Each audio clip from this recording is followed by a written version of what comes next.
Γεια παιδιά, εδώ πέρα Δανάη. Και σήμερα θα σας πω ότι έχω κάτι τέλειο. Ναι, ήρθε η αδερφή μου. Έλα εδώ. Γεια παιδιά. Είμαι η αδερφή της Δανάης. Άμα δεν με ξέρετε, δηλαδή είναι η καλύτερη του κόσμου. Και σήμερα θα σας πούμε ότι ανεβάσαμε κανάλι. Ναι, ξέρω. Άρα, ξέρω δεν μας κάνουμε ακόμα.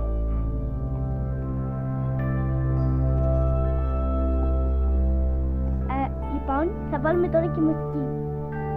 Η αδερφή μου θα μου βάλει, η μεγάλη μου αδερφή δηλαδή θα μου βάλει μουσική. Βάλε μια μουσική επιτέλους.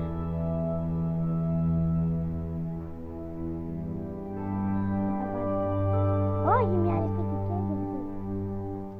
Ναι, αυτή. Γεια παιδιά. Αλλά δεν το πλέω αυτό. Αλλά θέλουμε να σας πούμε σήμερα ότι όμως η κάμερα μας δεν έχει κλιπάκια και θα τέλεια.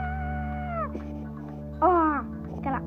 Μισούμε το σχολείο, δηλαδή τώρα που πάει Σεπτέμβρης και ανοίγουν σχολεία και πάει Σεπτέμβρη. Έχουμε 2 Σεπτεμβρίου και ανοίγουν τα σχολεία της 15 βαρετά. Ναι, το ξέρω τι βαριέμαι. Και λοιπόν, ελπίζω να σας αρέσει πάρα πολύ αυτό που θα σας κάνουμε και το πρώτο κανάλι που κάνουμε. Ναι, ήταν τέλειο. Ναι, τέλεια.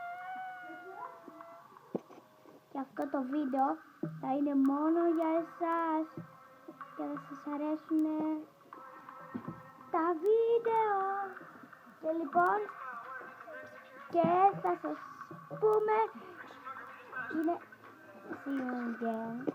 ναι.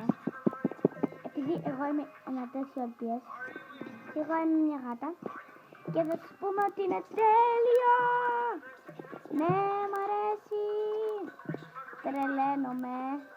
Τρελαίνομαι δηλαδή. Και αυτό το τραγούδι είναι πάρα πολύ τέλειο. Δεν συμφωνείς Δανάη? Συμφωνώ. Ναι, έχουμε και ένα τέλειο φόντο. Δεν μπορούμε να το δείξουμε καλά. Είναι τέλειο. Αυτό το φόντο διαλέξαμε. Δεν διαλέξαμε κάποιο άλλο. Ναι. Δεν το καταλάβαμε. Και λοιπόν, γεια! Γεια παιδιά!